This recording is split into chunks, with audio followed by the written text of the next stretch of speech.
We have one additional speaker today, Ibu Dewi Masita, who was not able to present her papers yesterday. So okay, without further ado, let me introduce myself. I'm Nia Deliana. I am a lecturer in Faculty of Social Sciences in the university. My voice okay, yeah? I hope it's fine. So today we have a really amazing lineup of speakers talking about, the relation between state and civil societies in numerous scopes, such as the COVID, the pandemic era, or at the post-Reformation era, or even the post-Polarization era. So we got to talk and understand about what they are doing with their research, what they find. So so for each speaker, you're gonna have like 15 minutes at maximum to present the highlights of your paper, whatever it is that you think important for the audience to hear.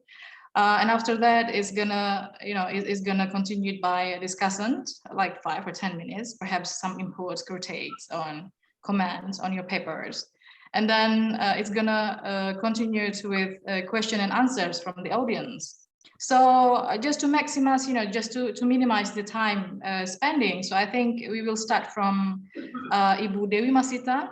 Yes, I'm ready. We can go to Luqman Rico, Khashogi. And then after that, we go to Noval. And the last one, Bapak Rahmanto. Yeah. So so after one person finish the presentation, then you can immediately continue with yours.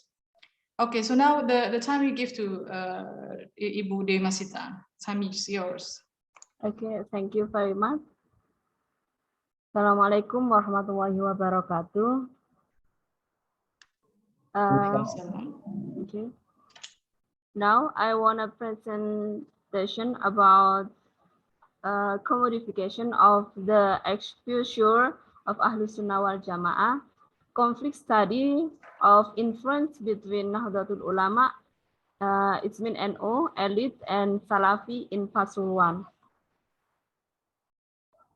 And then the problem, Kiai and Habaib had an important role in the development of Islam in Pasuruan since the 8th century. They established Islamic boarding school with Ahlusunah wal Jamaah, affiliated with Nahdlatul Ulama organization. So Pasuruan was known as the Nahdiyin based in East Java. Since the 2000, there is a phenomenon that is quite interesting. The NO elite, since their unrest by the fighting Salafi group, who also understood Ahlusunah wal Jamaah. The Salafi community has a da'wah method that attracts sympathy from the Pasuruan community, so that the number of followers of congregation is increasing. NO elite can be combated by attending the Salafi because there is a decrease in the number of Nahdiyin citizens as an asset or social capital of the NO elite in political, economic, and educational aspects. Based on this problem, this study answered two questions. How the commodification of Ahlusunah wal Jamaah is carried out by NO elite and Salafi in Pasuruan. That is the conflict over the influence. What is the conflict over the influence of the elites between NO and Salafi in Pasuruan? That is based on the question. And then now research methods. I use the research method. This research is a qualitative research using a sociological approach, namely Alfred Scott's phenomenological approach. According to Alfred Scott, phenomenology is an interpretative that focus on everyday subjective meaning and experiences, which aim to explain how objects and experiences are meaningful, created, and communicated in everyday life. And then theory. The theory used as an analytical tool. Commodification theory I use perspective from classic theory like Karl Marx. Karl Marx said commodification is a presentation of the product of capitalism in which there are social relations that are integrated with commodification in the market. Marx interprets anything that is produced and for sale is a commodification. And then modern theory of commodification, Peter Berger. Peter Berger said the commodification of religion is the commodification of the market and is exchange in the spiritual market. Special this my problem, I use Vincent Mosco. Vincent Mosco said that there are 4 commodification. One commodification of content, commodification of audience, commodification of labor, children's commodification, and commodification of value. And then contemporary method, contemporary theory, I choose Craig Philly and Sally White. The commodification, according to Greg Philly, the practice of commercialization or trading Islam or symbol of faith that are traded and marketing Islam product for an economic benefit. And then the second theory is conflict. Conflict, according to Marx, conflict is a determination caused by economic factors that are opposed by the proletariat and the bourgeois. And then Dahrendorf, as long as there is a society, there must be conflict and consensus. The cause of conflict in society is imbalance of power and authority out by the community. Different with Marx and Dahrendorf's theory, contemporary conflict, there has assumed that conflict is not caused by economic factor alone, but is caused by struggle for power, prestige, and authority, such as Lévi-Strauss. Lévi-Strauss is assumed that conflict has a function that and does not have to be destructive and is dysfunctional. According to him, the concept of social conflict is a conflict that can function positively for a group or society rather than only destroying solidarity, especially if a conflict issue are recognized and faced openly rather than supported. Husserl views conflict in society as a normal event that can strengthen integration and social interaction. If there is no conflict in society, then it is not considered a force to establish social relation in that society. conflict between groups will increase internal solidarity within the conflicting group. Conflict within a group can prevent and inevitable antagonists that characterized by dynamic of social life.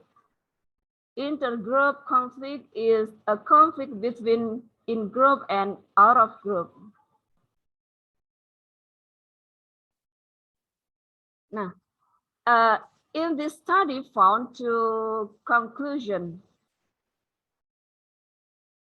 First, the form of commodification of Ahlusunah wal Jamaah elite NO focus on power by using the term al-ulama warasatul anbiya, namely an appeal not to elect a female president and governor, to elect leader, president and vice president who are trustworthy and support NO for the common good, maslahah diniyah ala tariqati Ahlusunah wal Jamaah.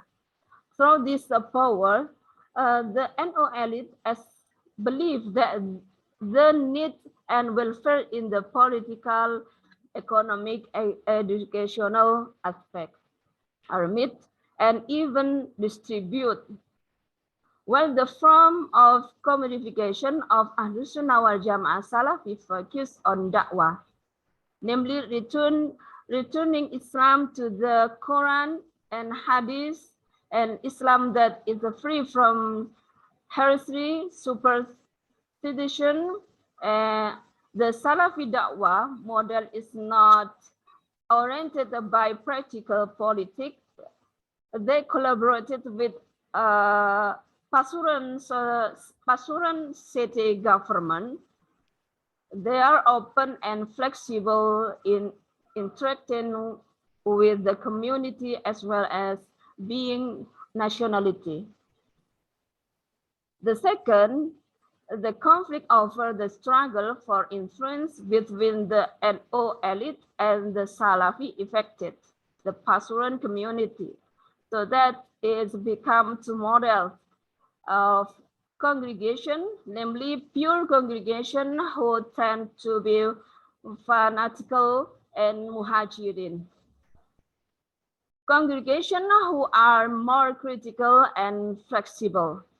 This muhajirin congregation is called by hybrid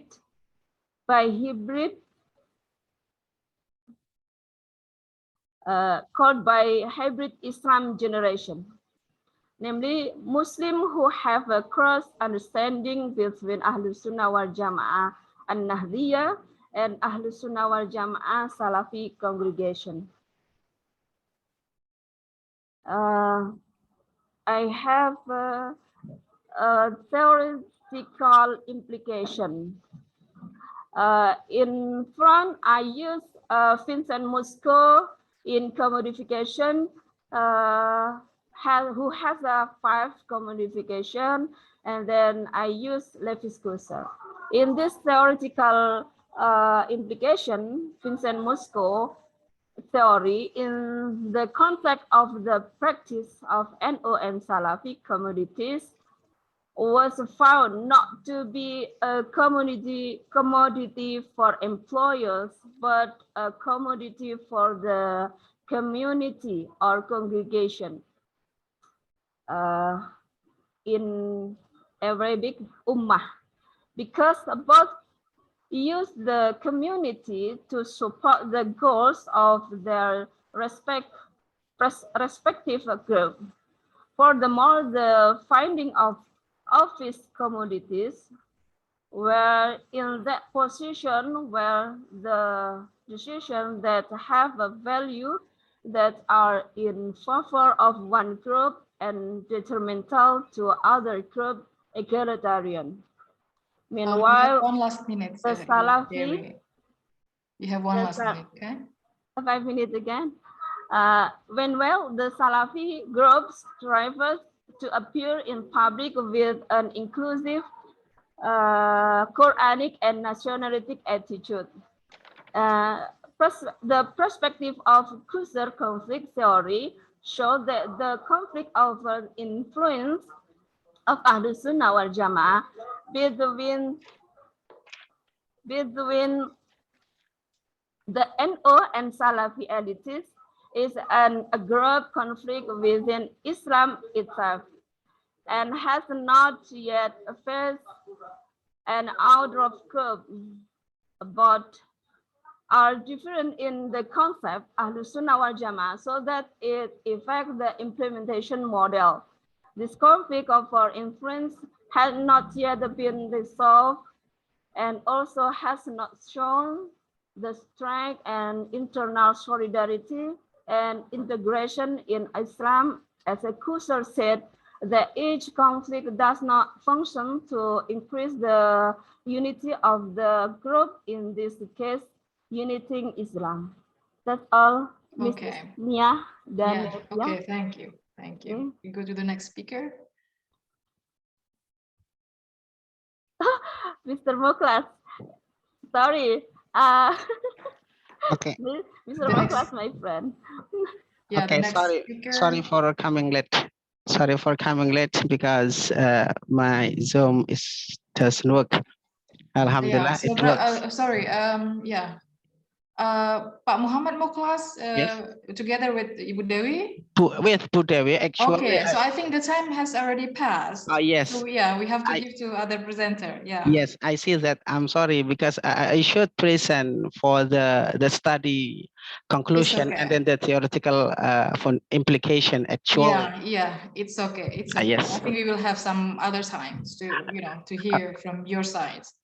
Okay. Okay, next presenter, please.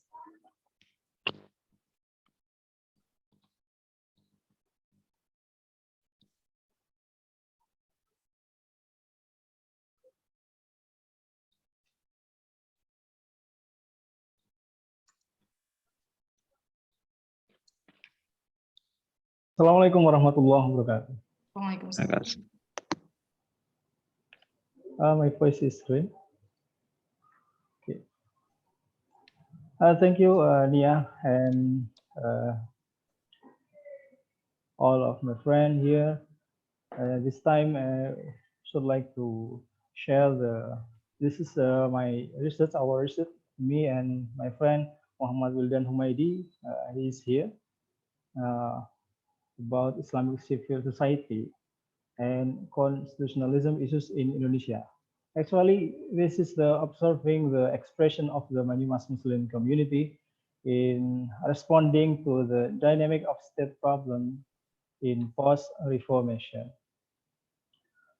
But let me show you shortly.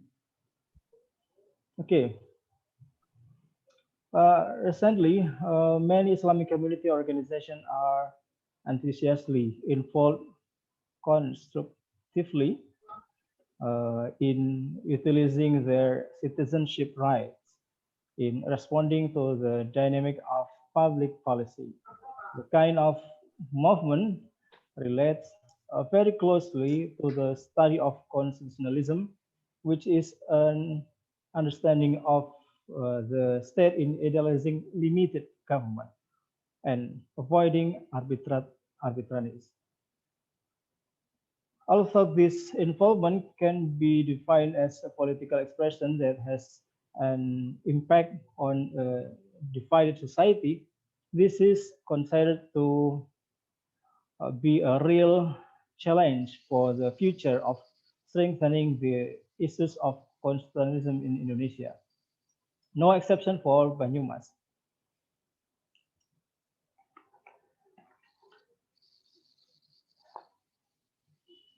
The space for Muslim community movement in Indonesia is gaining political momentum for wider activism as of checks and balances on state issue.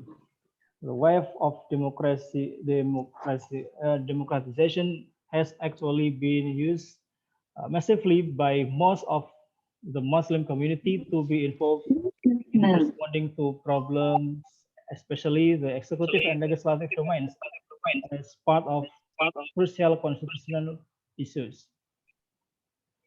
Okay, in the context of political involvement, the reality of Central Java shows that the rise of pragmatism. According to Professor Mahasin, the fading of ideological orientation and the strengthening of pragmatism are caused by the rise of money politics and the strengthening of populism demand in the media and voters. No exception in Banyumas, where socio-historically the people are the result of the syncretism of two cultures, Jawa and Sunda. This, alluding to the political condition and cultural realities of the people in Banyumas, is certainly not only part of the face of Islamic civil society with, let's say, Cablaka style. Yeah? In Banyumas, we say Cablaka. And this is not an easy task to maintain a progressive and Islamic political behavior, but also at the same time to test how they are actually involved in responding to the dynamic of state problems as an issues of constitutionalism with the Belaka Sutta or Caplaka, uh, how they view state government, whether they really pay attention to the dynamic of state governments, how is the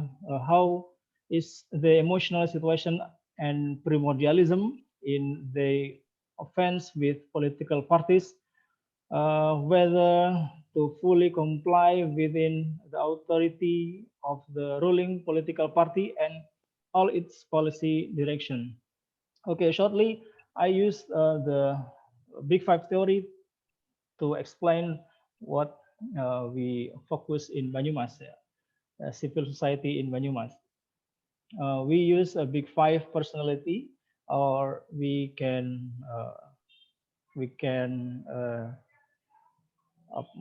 name Big Five theory, and I take from Jeffrey Mondat and Catherine Ackerman. This is psychology theory, and they Mondak and Ackerman break down to the political behavior. Okay, firstly, consensusness, extroversion, agreeableness, neuritis, and extroversion. Yeah. Firstly, openness. The indicator is open-minded people tend to be critical citizens. They critically examine political, social norm and authority values. Shortly, they are also open to appreciating opportunities to influence policy issues directly. So we make the questions this favorable and non-favorable. So, and consensusness, the indicator is make decision very carefully and want to maintain control over a situation. And shortly, I show you that this is the questions. So extroversion, actually, they like to enjoy the possibility to participate in government policies and express their opinion in public engagement. So this question, I think I will jump. This is the agreeableness. Generally avoid conflict and are interested in establishing good relations with fellow citizens, generally pursue altruistic goals. So this is the questions. Last, neurotic. They tend to be easily worried and often interpret political and social development as unfair and unsatisfactory. This is the question that we elaborate with constitutionalism issues. Okay. Next, the method collecting data by distributing purposive questionnaires by collecting 165 people, structural and non-structural, various Islamic community organization, and the question contain 7 questions integrated into the constitutionalism theme, and then total were the 35 substantive question, yeah, favorable or unfavorable. Reliability and validity that you can see in the screen, we can get that data. So this is the reliability. I use Friedman's theory, test and retest reliability, and then I jump to the result actually. So then will be continue, my friend. First, I can say to all my friends, this is the conclusion. In the context of the Big Five theory, Islamic civil society in Banyumas has an open trend. They are conspicuously conspicuously seen that they are not only worried about economic inequality due to the large number of unemployment and poverty in the community, but also tend to admit that the handling of the law enforcement still needs to be seriously monitored. This is a strong part of the high openness expression indicator. On the other hand, Islamic civil society in Banyumas also has a passion to encourage the Islamic community to be involved in public policy, thereby encouraging acceptance of the governance hierarchy and accepting the possibility to participate and establish relations in government. This is also strong a part of the extraversion indicator, which does have a correlation with openness. Then my friend Muhammad Wildan Humaidi will be continue, please. Okay, thank you, Mr. Luqman. I'll continue our presentation about Islamic civil society in Banyumas. Let me show this presentation. Okay,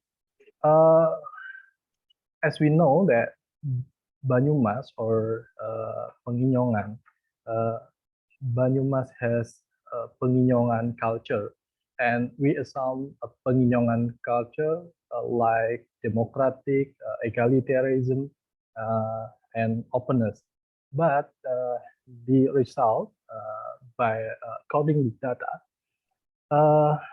so that this according to Gabriel Almond theory, that's BUC in article of building wall of virtue based on discourse and the construction of exclusive moral value.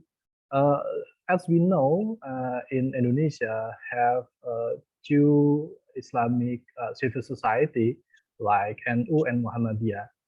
Banyumas also NU and Muhammadiyah have dynamic and constellation too. First, NU appears to be more dominant as a guardian of social stability, and the data show 49% involvement of social movement, 39%. There is no interest in raising the issue of hacking and terror against academy, criticizing the government, 38%. The issue of radicalism as if grow naturally from grassroots rather than a product of power, 37%, and 5 non-conflictual perspective on the government. Interestingly, so the data show that as we know, NU in line with the government like that, yeah. But in Muhammadiyah, they are so different with Muhammadiyah. Muhammadiyah non-conflictual perspective on the government. The data show 42%. There is no interest in raising the issue of hacking and terror against academic criticizing the government, or 40%. Do not want to appear in the involvement of social movement, 40%. Seems half-hearted to participate and establish relation with the government, 40%. and hesitate to position himself as guardian of social stability for 3%. So according to the data, NU and Muhammadiyah seem to Islamic civil society in Banyumas always openness with constitutionalism issue. Next, okay, there is constellation. Okay, the general Muhammadiyah always participate to constitution issue in Banyumas. NU also in general, Muhammadiyah and NU also participate in constitutional issue in Banyumas. Next, but in two framework, NU and Muhammadiyah has two lines. First, structural, and second, non-structural, or we can call cultural. Wildan, you have 1 minute left. Okay. Okay. I think I jump to next slide. Okay. It is an opportunity to make a democratic era in Banyumas or in national. The NU and Muhammadiyah in Banyumas, suffering in Banyumas, they have the same emotional frequency. First, the preference of elite officials who display constitutional crime, and two, high employment and poverty, rate and poor economic inequality, and for political reasoning of the community, high pragmatism, individualism, and egoism. So the sleazy behavior of the nation elite can trigger people's emotion to explode. So we can make Banyumas or Indonesia to democratic era with Islamic civil society. So Islamic civil society have a big role to make Indonesian be better, be democratic, will be better. I think enough. Assalamualaikum warahmatullahi wabarakatuh. Okay, thank you so much, Pak Wildan. We will continue immediately to the next speaker, Noval. I think he's among us in the audience.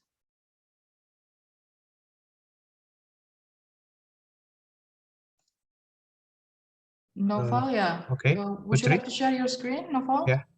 Let my counter. Okay. This is.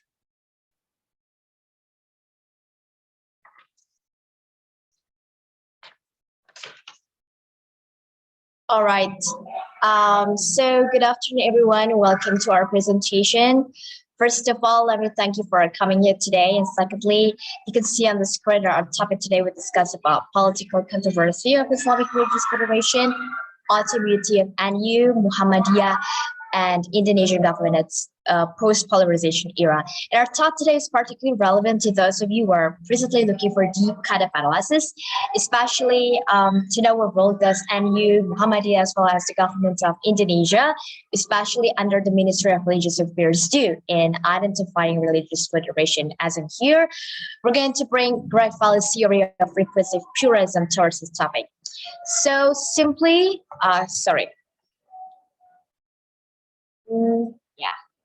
Simply, we thought it would be useful to divide our talks into four main parts. The first one is introduction, where we're going to explain our background research, and then it continued to the method that we use in this paper, and then it's to proceed with the result discussion, and then with the conclusion from this paper. So now this will be begun by Novel telling the introduction first. Okay, during my talk this afternoon, we'll provide you with some background on this topic and why this research is important to the scholarship of Indonesian Islam and its relations to our political realities. Scholarship in Indonesian Islam acknowledge that Nahdlatul Ulama and Muhammadiyah is the largest Islamic organization in Indonesia.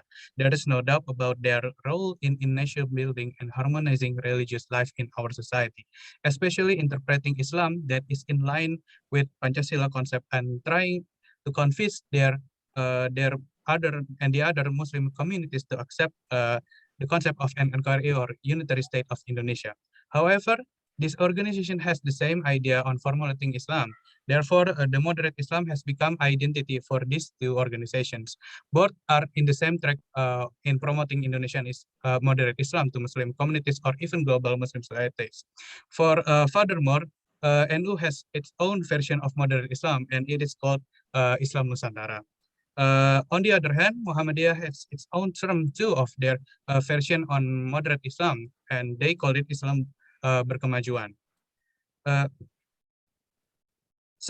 And now we begin into the problems. Indonesia is facing a lot of problems such as rising conservative Islam. Probably, can you next the slide, please, into the conservative turn.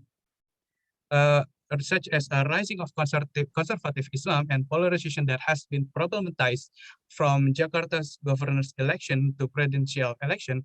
Van Brunissen, an Indonesianist that focusing on Indonesian Islam, said that this phenomenon described as conservative turn. Not only that, potentially the rising of conservative Islam has become a social political trend in Indonesia. As a result of this polarization of society from the lower level to the elite, indirectly against this political phenomenon, the Ministry of Religion, as a representative of the Indonesian government, implemented the concept of religious moderation from the narrative level to the level of policymaking to eradicate or eliminate the trend of conservatism and extremism.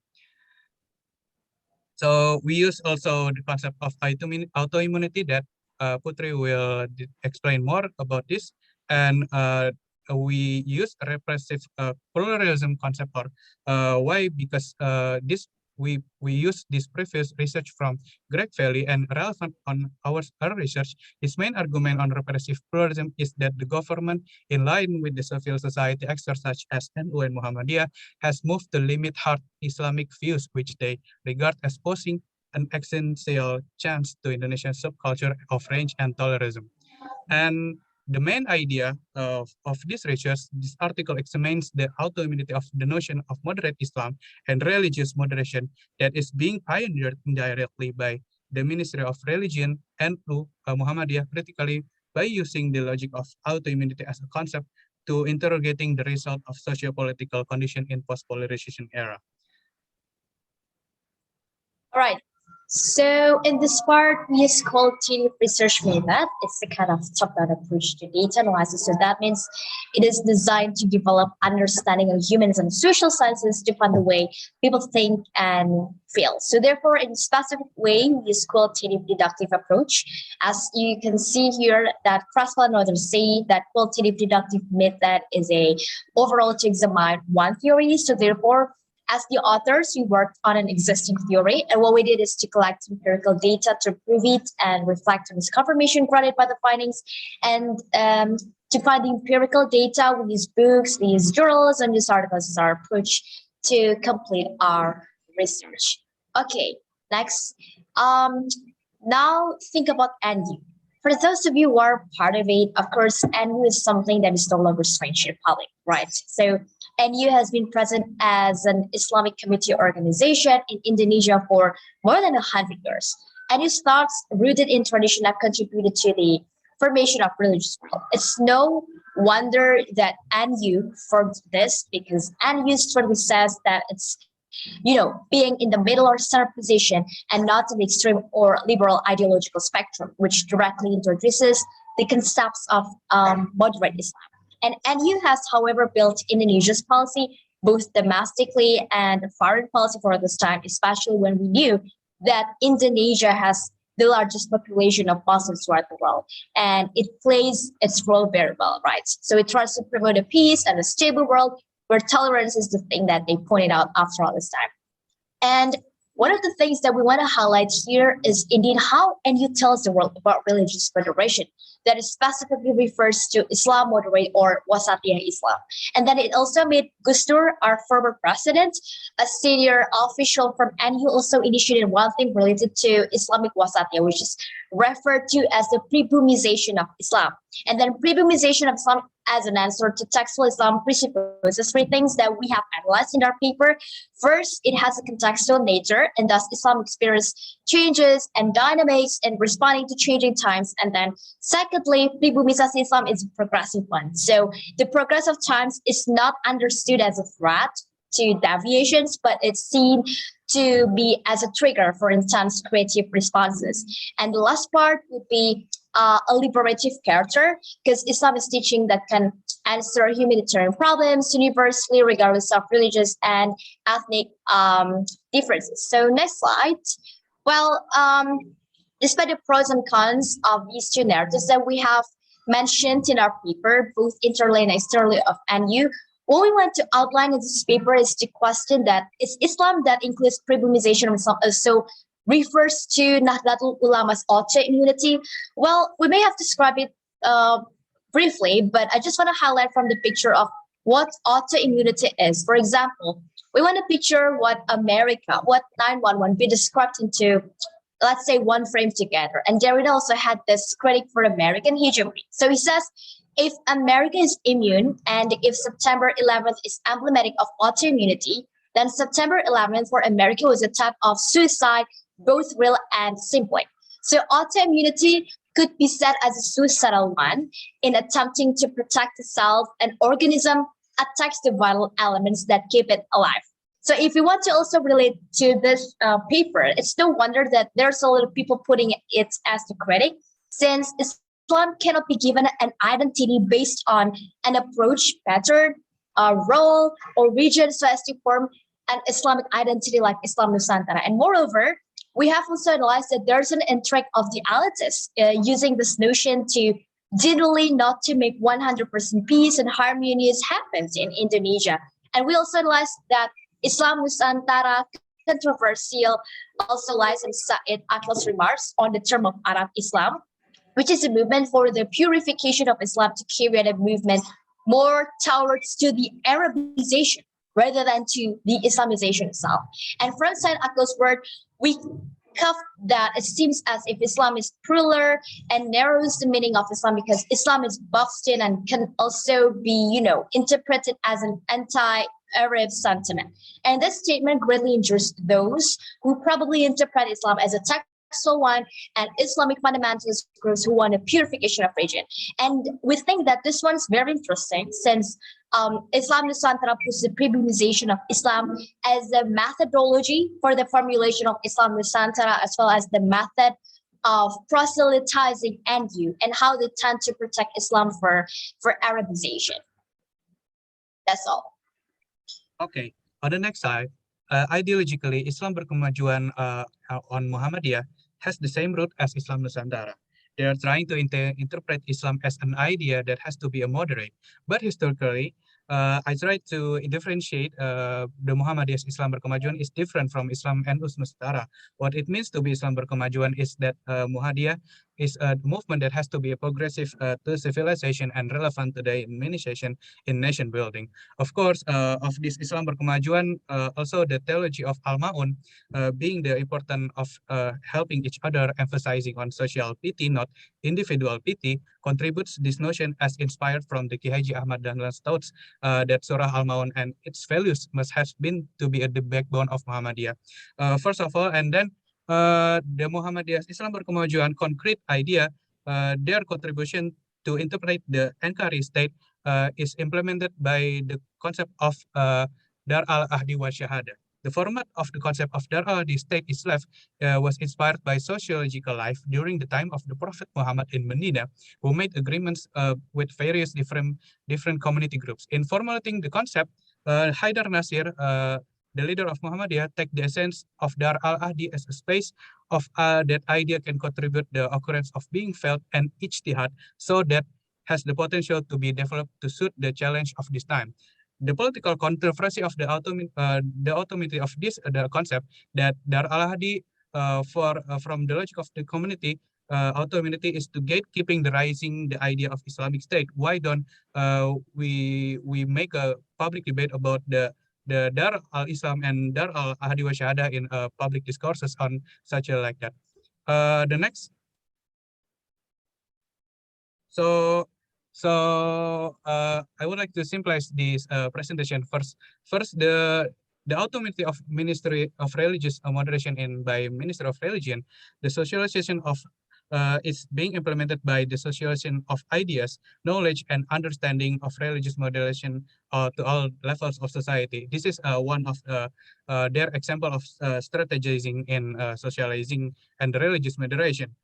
Secondly, the institution of religious moderation into binding programs and policies. We make a further do this example on the third, the integration formulation of religious moderation in 2000 and 2024, 2020 and 2024 in implemented in RPJMN, National Medium Term Development Plan. So the idea, you have 1 minute left. Okay, the idea of religious moderation is also being implemented in the National Medium Term Development. So why we choose the religious moderation as in this research? Because religious moderation concept has been a popular trend, a popular terms that has been buzzwords or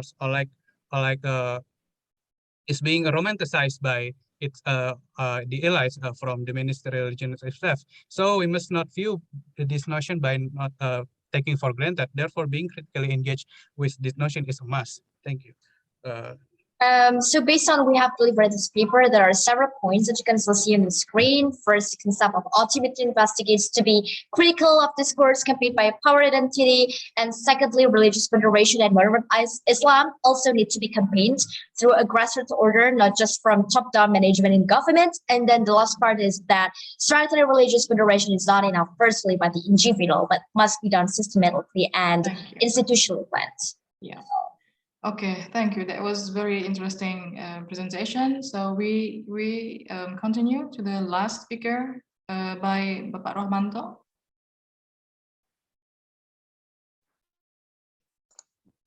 The time is yours.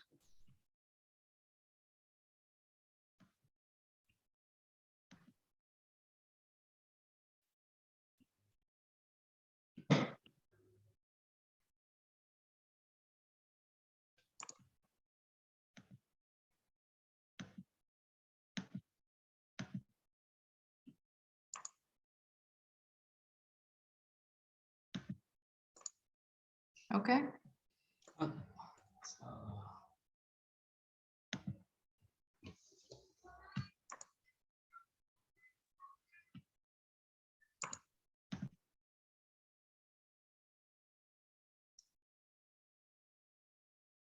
My sound is okay? Yeah, the screen is fine. Yeah.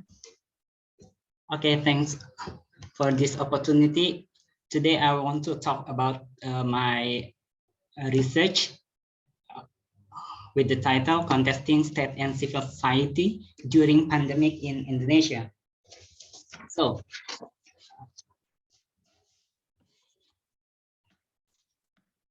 the background for introduction, it is about pandemic COVID-19. The COVID-19 pandemic has become an important event because it has changed many things.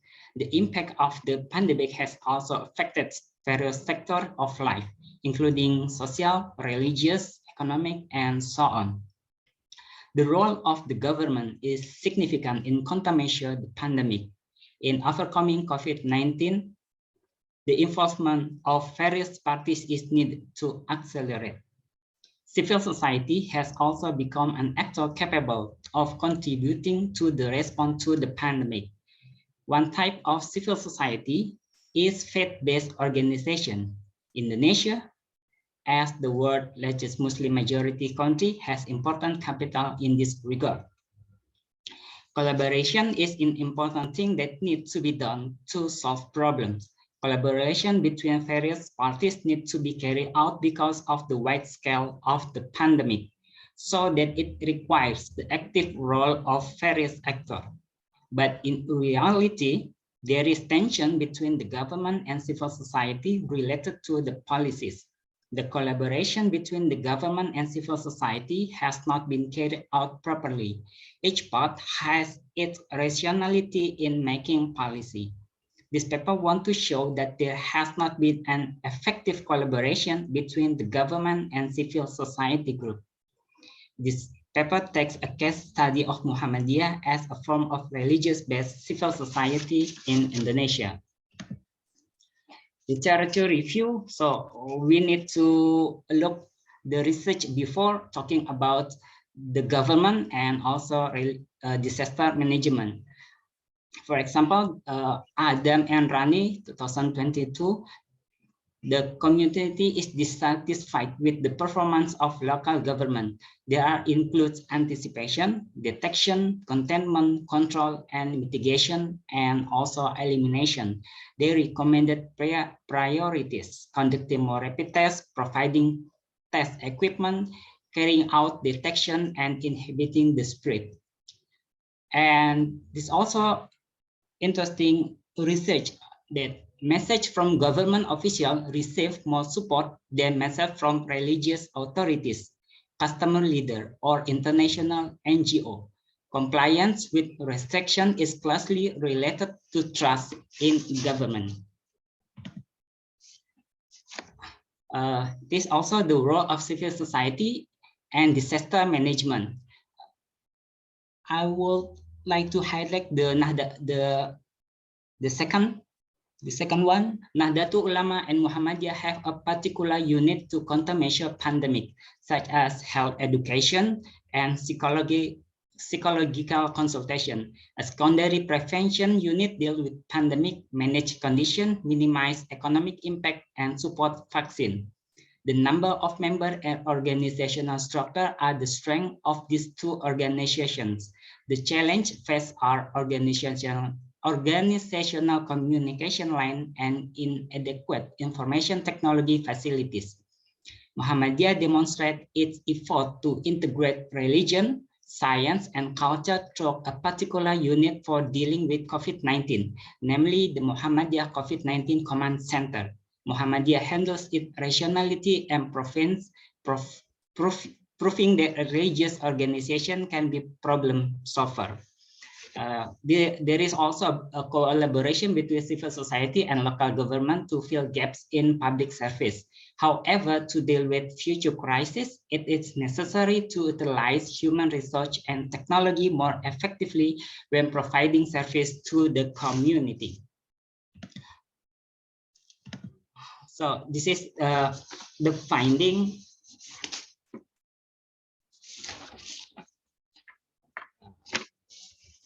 Muhammadiyah and the first, I will talk about the tension or conflict between Muhammadiyah and government.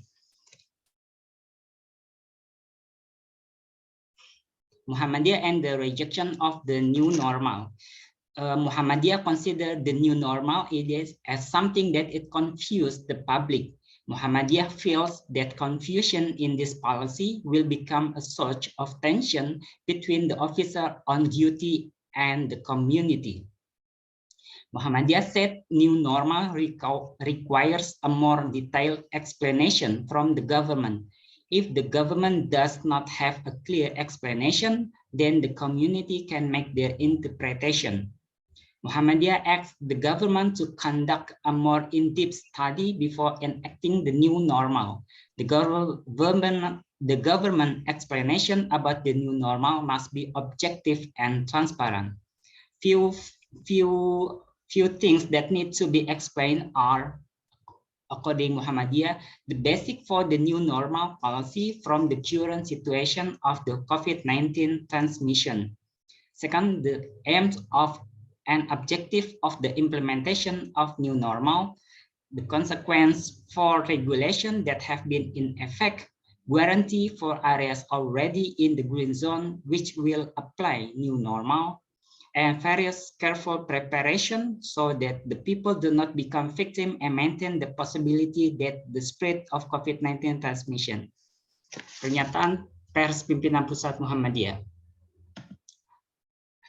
And this is about Muhammadiyah and the rejection of the 2020 regional election. Muhammadiyah criticized the performance of the central and regional government and all level has not shown maximum level. Muhammadiyah added that the government work and performance must be improved, especially concerning inter-agency coordination and public communication. Weak coordination and communication cause political upheaval and is counterproductive.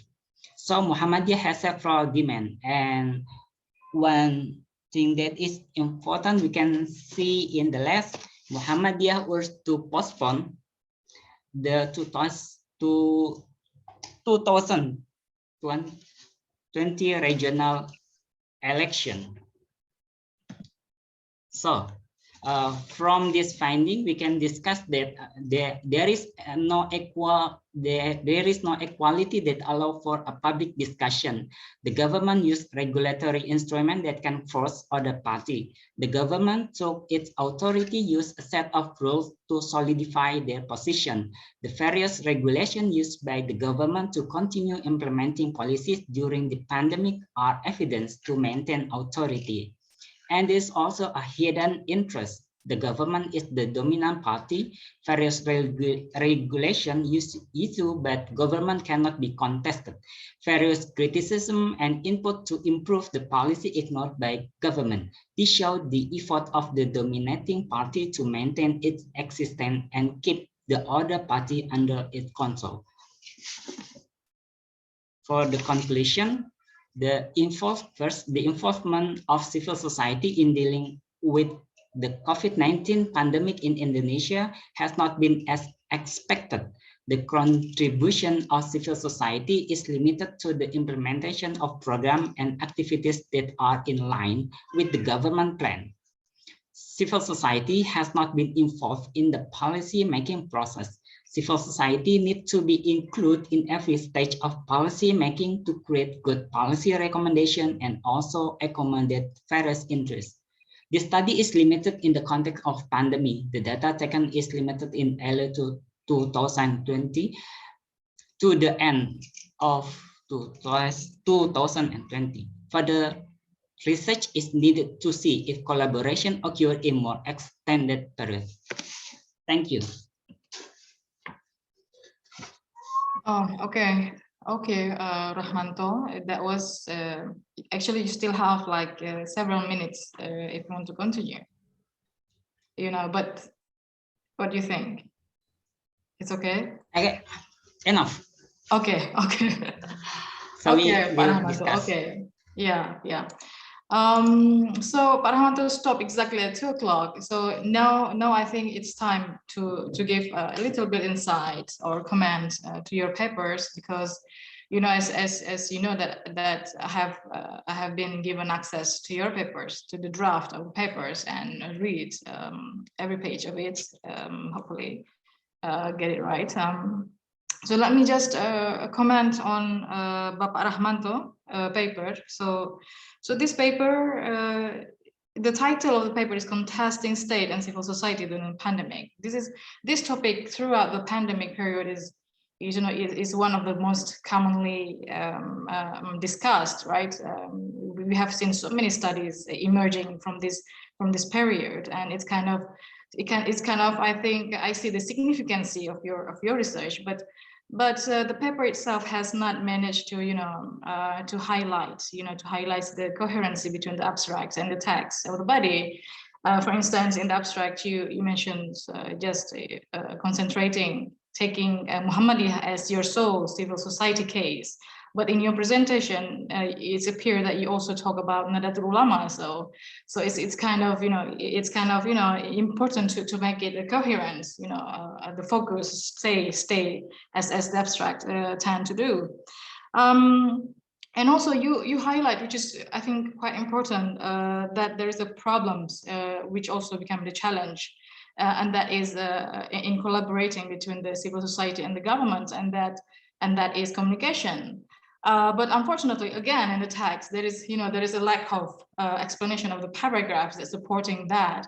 Perhaps we come across this, like so many hypotheses talking about the problem of communication between civil society and the government. So I think if you can pull out the connection between these two, it's gonna be very very good paper. So the next one, I'm commenting on Noval and Ri's paper. As we see, the presentation is quite, it's kind of clear, and I read the paper, and it's also kind of flowing. If they managed to present a clear research question and connection between the theory and the context. So this topic is very much interesting, because they offer autoimmunity as one of the theory, as the highlight of theory to build their analysis. And as we know, if we talk, if we hear this word autoimmunity, then we're gonna think about the biological natural response, which is immune and protection toward the inner part of the body, and not so much of the external parts. And protection towards the external, the external attack, and they want to put this concept and prioritize it to see the developments, the reaction, the interaction between Nahdlatul Ulama, Muhammadiyah, and the state in relation in relation to the concept of moderation, moderate Islam, something like that. But there's still a question related to that, because when you talk about immunity, then you're going to think about how far autoimmunity concept can support universal values, because naturally you're going to say that it's the external factors are harmful, right? Or you just need to protect yourself from the external factor, and that where it lays the barrier, how problematic it's gonna be if there's this kind of universal values tend to from outside that want to come in. And also it's not quite clear about why you separate the term like moderate Islam and religious moderate of Islam. So this is why you separate these two, because in fact you are talking about building up a condition for being called a moderation, right? A Muslim moderate, but then you separate it with the religious moderate. So it's kind of I think it's going to be a really strong paper if all of this can be pulled into the paper. So I think your paper is pretty much ready for publication. It is quite nice. I mean, the coherency is there, and some other nice factors. So yeah, I mean, keep up good work. The next paper is Pak Luqman, right? Yeah, but Luqman Rico with Pak Muhammad Wildan. This is also another interesting stuff, because they cover what Greg Felly has mentioned yesterday, that there is one side of this topic that has not fully invited scholars to look further into, such as the economic politic. So their title, Islamic Civil Society and Constitutionalism Issues in Indonesia, and taking the society, the Muslim community in Banyumas, and just from them, I think you gather like 165 people to answer your questionnaires. That's quite a large number, and very very representative to your findings. So the most important parts that from your finding is that you say that whatever the political constitution, the political decision made in the level of the state, it's not pretty much affected the grassroots, the Muslim community in Banyumas, because they tend to concentrate more about their economic equality, the access, the opportunities, the chances, rather than indulging themselves into the miserable ideological competition of the elites, for instance. So this part is very interesting. If we can, you know, do further research on this side, like how far it's going to contribute to the definition or terminology of, you know, the Muslim fanatics, Muslim radicalism, you know, all these terrorist stories that has been studied all around about Indonesia. So I think it's going to give one slight enlightenment in that aspect about what trigger those kind of community to commit, you know, to commit the extreme act. And I think one of them is we cannot. I think it is still under discussion. I think it is still under studied in this case, that one of the trigger is the economical equality. It is no matter because when you are poor, you are not you're not gonna be, you know, it's not supposed to be described as the influence of your religion or your race or something like that. It's just poverty, and poverty see no such barriers. And it can, you know, it can affect it to all kind of beliefs and ethnicities. So yeah, I think this paper is also I think I support for, you know, a publication. This is really much ready for publication. So yeah, I think keep our good work. Thank you. So the last one, Ibu Dewi. Yeah, so this is Ibu Dewi's paper is looking specifically into the relation between Nahdlatul Ulama and the Salafi elites, right? So as you see from the other papers previously, there are Nahdlatul Ulama, Muhammadiyah, and the state. But then Bu Dewi Masita put Salafi, put the interaction of the Salafi with the Nahdlatul Ulama, and also in some cases with the state. And I think when I see her paper, and I can exactly see that this is part of her dissertation or something like that. That's still pretty much a draft, but very promising draft, because she focused on additional, you know, putting additional narratives to the development of the Salafis' role and influences, especially in this, you know, learning from this specific place, Pasuruan. But you know, there is kind of inconsistencies in your paper, like when you said Muhammadiyah was flexible, and then in the other part of the paper, and you say Muhammadiyah was not flexible, you know. So which one is it? I think there should be a coherency in building your analysis and method as well. In qualitative, you use qualitative research methodology, which is fine, which you include interviews, observations, you know, data collection, you know, by interviewing not only the elites but also the community. But I think it's kind of powerful if you can you know, narrow down, you know, the scope of your analysis, like make it really connected to each other. So yeah, so this paper also I support, you know, 100%, because it's, you know, it's fulfilled what has been missing from the rest of the papers that we've seen in the symposium. So yeah, if you want to comment or reply back to what I'm saying, the floor is open. Or if there is not, or if you want to make like a personal discussion, it's also possible. We have like 20 minutes left, and that is for question and answer session. So I wonder if you would like one of the audience probably want to ask some question to the presenters. So time is yours. Okay, Ms. Nia, can I? Yeah, okay, Yeah, no fault, yeah. I want to answer regarding why we differentiate the notion, the moderate Islam. Oh, sorry, take the same position, the religious moderation and moderate Islam as the same research. We basically follow the timing of the phenomenon which is associated with the terrorizing polarizations in our society. Incidentally, the Ministry of Religion, or personally, Ministry of Religion released a manual books or guidebooks on religious moderation policies in 2019, and later included them their religious moderation in RPGMN.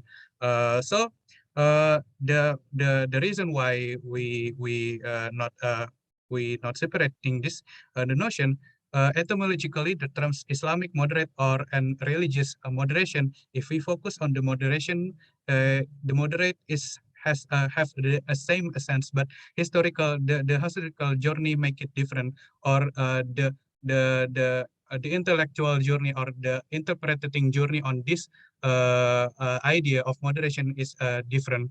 So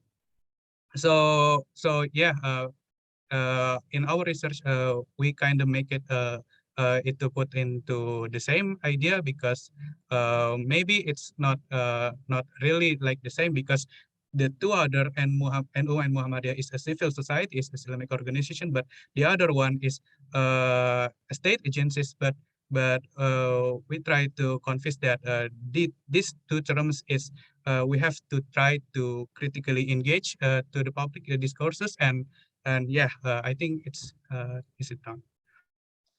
Yeah. So I got you what you ask. Yeah, this is moderate Islam and religious moderation. This is because you are talking about Muhammadiyah, Nahdlatul Ulama, and the state. So all of these entities are Muslims.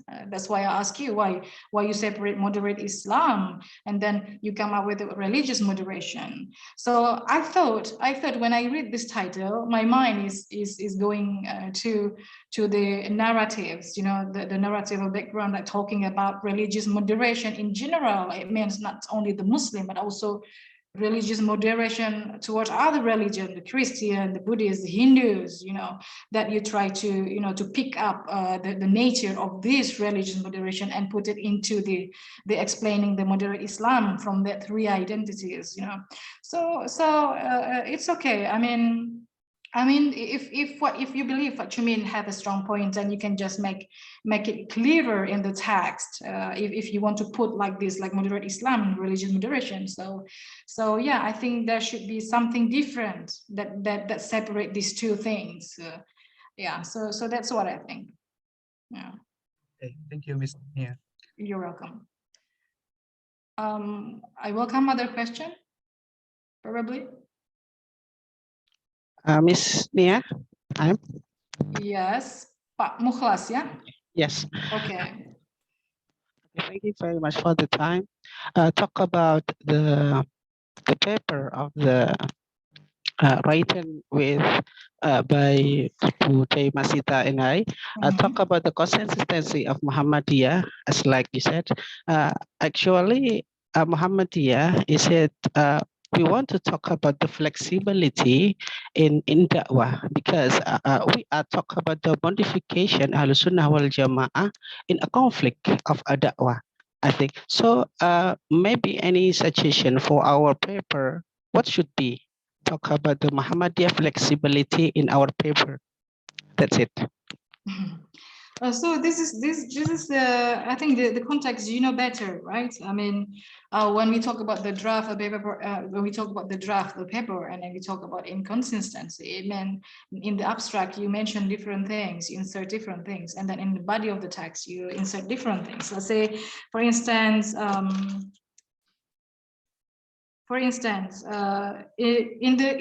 the passage of conflicts of influence, yeah, you made a distinction between the Salafi and NU, right?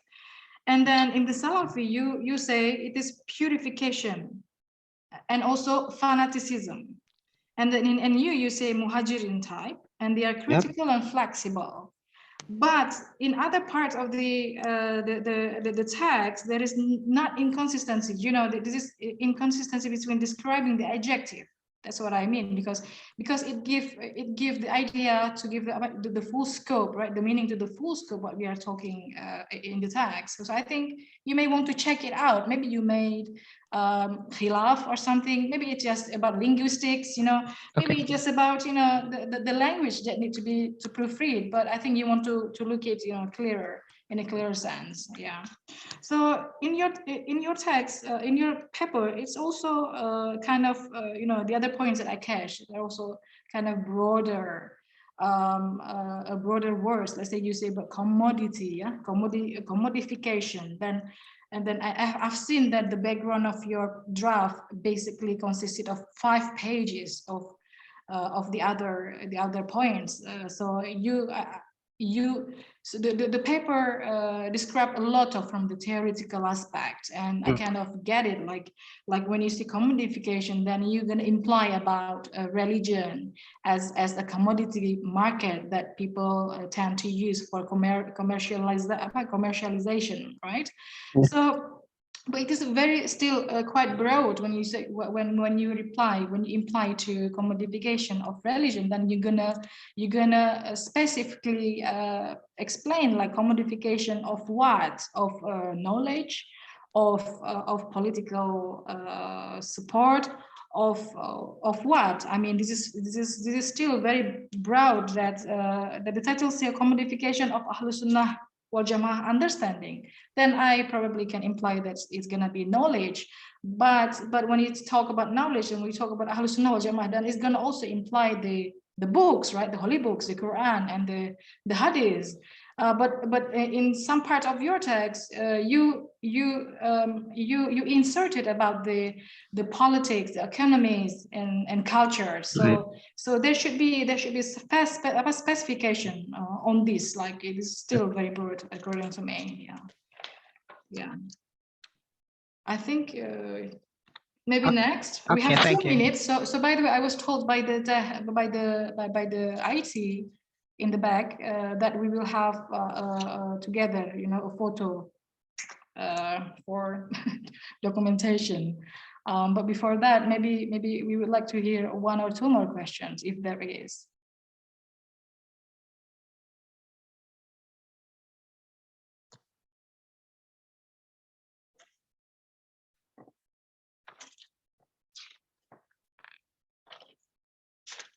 I think nothing. Okay, then it means I think we can take some photos if you don't mind. We have the background, in the background, Nabila, I think we can use this last 1 minute to, to take some pictures with our audiences and presenters.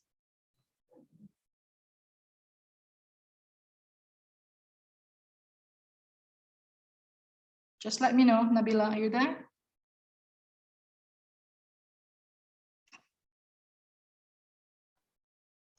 Okay, I think, I don't know how to make all these audiences appear in one gallery. Let me find out. 1 last minute for a photo.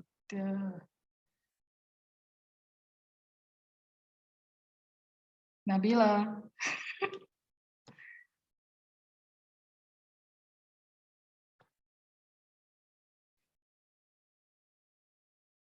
Okay. So can we open all of our photos here? Yeah. Some of you still have, these profiles photo, if you don't mind.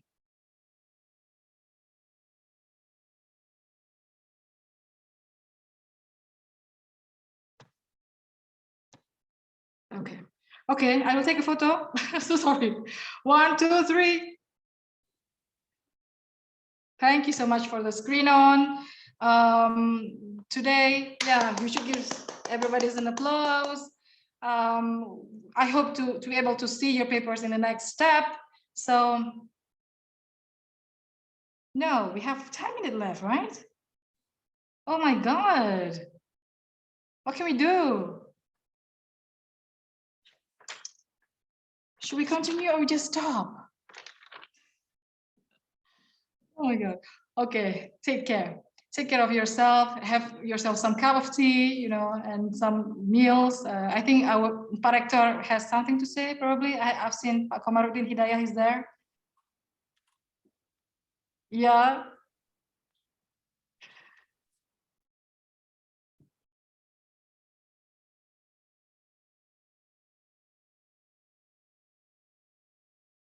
I think we should unmute him. He's mute. The IT. Well, okay. Yes, that's perfect. Pak Komar, please. Okay. Well, of course, I'm very delighted following and hearing your discussion. Again, it's impressed me so much I wonder, there are some strange name for me. I don't know, check that, but of course, as a member of the Triple IU Society, I'm very proud of you all. Thank you very much. Thank you. Okay.